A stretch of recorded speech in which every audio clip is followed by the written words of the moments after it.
Hi everyone, it is Foul Play here, and we are back for match 4 of this modern league. Looks like we won the die roll, so we're going to be on the play, and we are up against Casa. So our opening hand is pretty rubbish. Let's throw it. Opponent does have a companion, Obosh, which indicates to me probably Ponza. So I'm going to keep this 6-card hand. Ditch a Glade Cover Scout, and we can get a turn 2/2 with life link or spirit link going. Oh, is this some sort of burn deck? I don't know.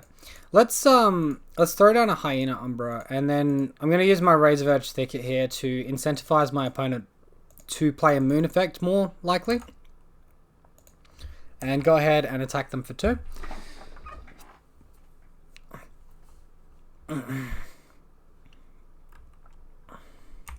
Soul Scour Mage seems like a decent card we just drew.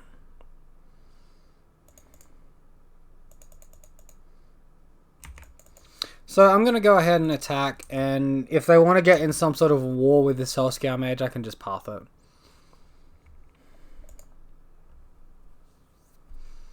They should be going to blockers first before they try to do anything like this to fog the damage, because now I'm just going to... It's obvious this is going to go to a 2/3 and he's just going to block it. So because he hasn't gone to blockers, I actually get 2 points of damage and 2 points of life for free here. Which is awesome for us. Puts my opponent down to 16, us up to 21.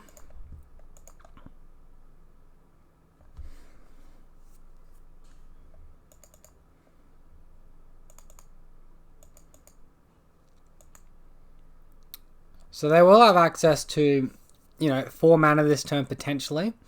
So there comes one of the mana sources there. Yeah. Comes number 4.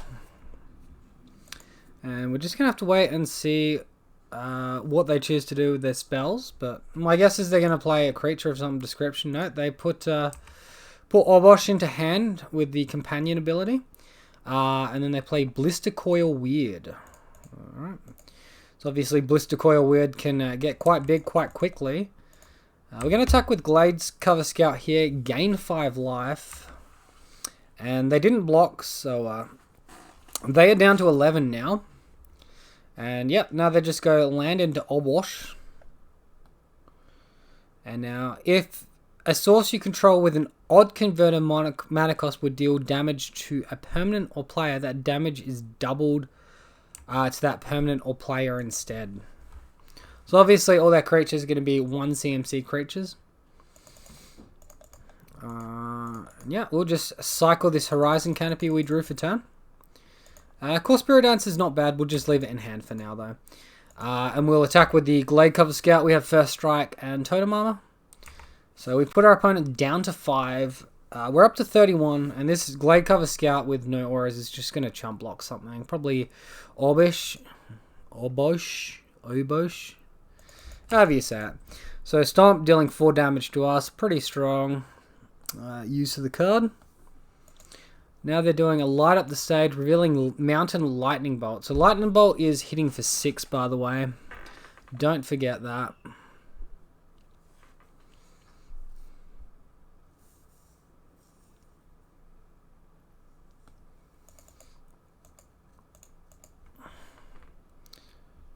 Alright, wait a minute. We might as well block the Blister Coil Weird because it's going to get bigger than the 3/3. It's going to go up to a 4/4 once Lightning Bolt is cast and it untaps.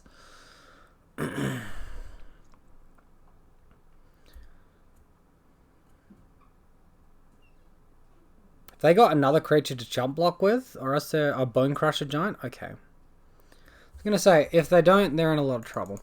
So, yep. Here we just continue attacking and gaining life. They're going to lose their Bone Crusher Giant.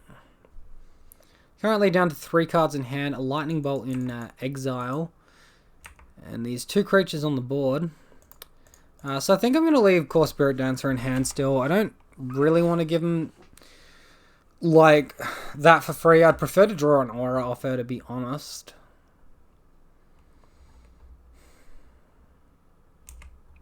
Seasoned Pyromancer from my opponent. So what are they discarding? Is it like all land or something? So Firebolt and Mountain. And they can get Lava Dart back from the grave as well here.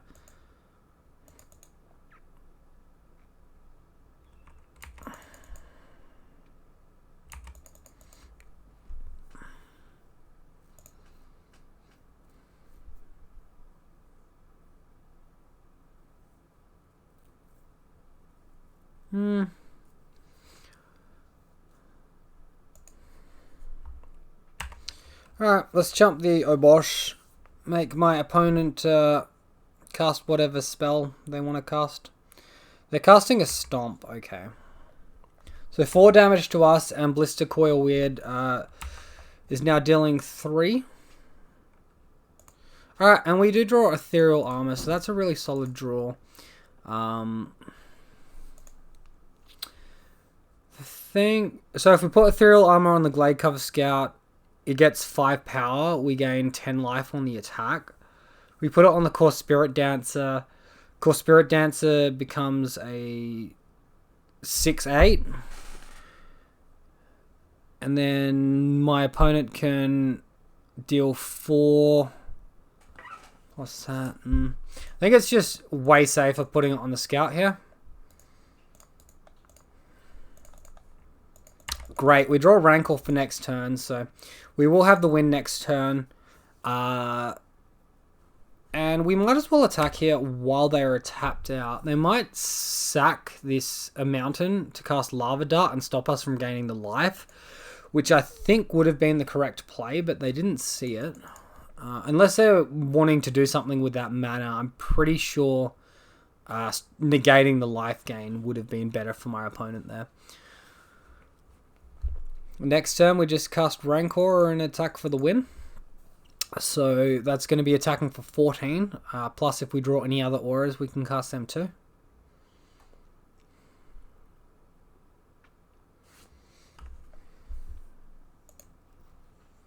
Alright, here comes a Monastery Swiftspear.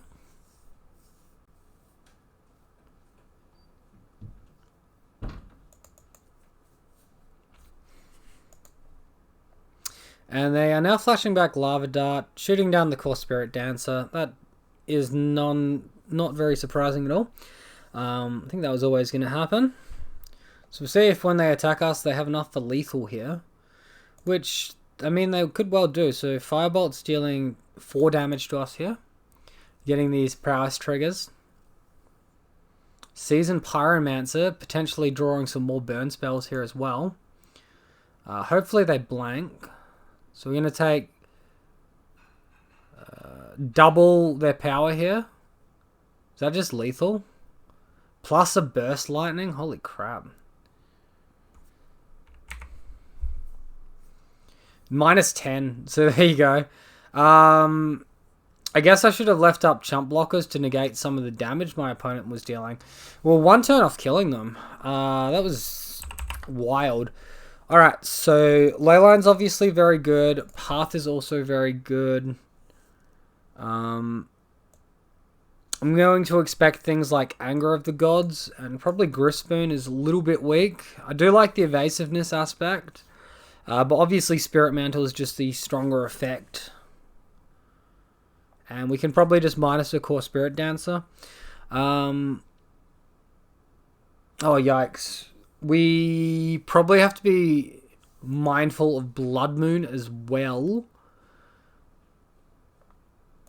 Alright, I'll bring a 1-off Force of Vigor in. Like, very surprised my opponent got there, but shows the power of my opponent's commander. Obviously, when all their burn spells are doing way more damage than they normally would. Alright, we're going to keep this hand. It's got a basic land, which is good for against Blood Moon. And we can get a Vigilance creature on the board real early, which is also very good. maybe get a turn 3 Core Spirit Dancer with Totem Armor as well. Should be quite nice. So Monastery Swift Spear, which means no Soul Scour Mage from my opponent yet. So going in on a Core Spirit Dancer's a little bit better then. Scout's a bit of a dead draw. We are just going to go ahead and attack for 3 damage here.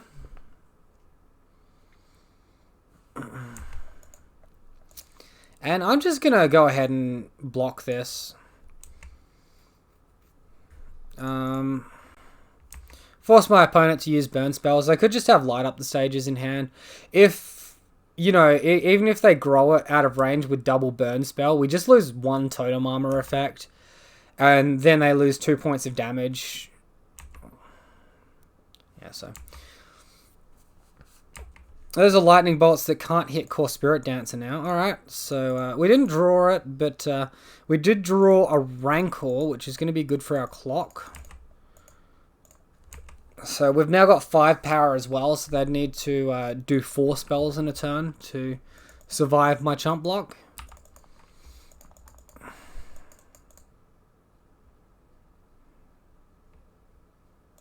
Let's go ahead and cycle this Horizon Canopy using the Forest. Spirit Mantle is going to be nice for next turn. Actually, I probably should have done it using the Plains because the Glade Cover Scout's a guaranteed cast no matter what. So I think that was wrong. And I've also switched myself off of Daybreak Coronet, which is bad. Alright, so my opponent is doing a Burst Lightning here. In my end step at my face, and they've got another Burst Lightning. So it looks like they're loading up for a Seasoned Pyromancer to me. Alright, if we cast this with 1 damage off killing our opponent, which isn't lethal, so I'm just going to attack as is, play the Scout and hold up Path to Exile.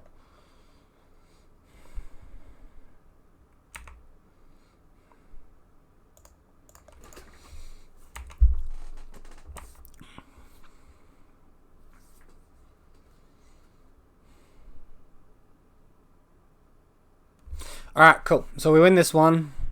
That was sort of close. We took a lot of damage from their burn spells, and they still had a lot of cards in hand. They just weren't able to get out onto the field. So I'm going to remove probably all my Core Spirit Dancers now that I'm on the draw. Bring back in a couple of Grist Spoons. Think maybe Seal Life Primordium's a little bit better than Force of Vigor. Just still go with the one of. I don't want to go too hard on this. Obviously, Blood Moon would be a pain, and they are able to side that in and still have Obosh. We're going to keep this hand. Well, it doesn't have double white life gain or a ley line or anything like that, but very strong aura base here. Okay, there's the Daybreak Coronet, so that's a great first step for us.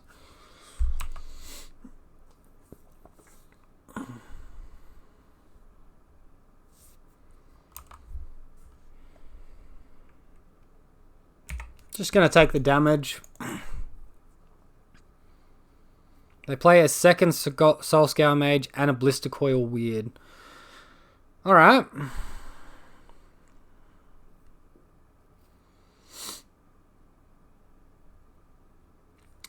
So I feel like I want to cast Hyena Umbra on this Scout.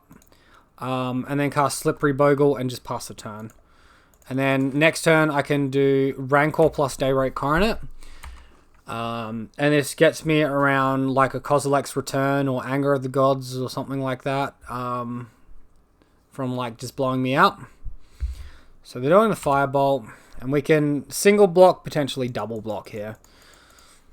This is bad. Actually, this is bad against Pyroclasm because the neg 1 counters quite good for my opponent. So we'll just chump block 1 creature. I should probably actually just chump block both. Like chump block 2 there. think I've made a bit of a mistake. I'm not dead from it though, so that's good. So now Rancor, Daybreak, attack for 7, gain 7. Have the biggest creature in the world. And we can potentially gain 7 on blocks now as well.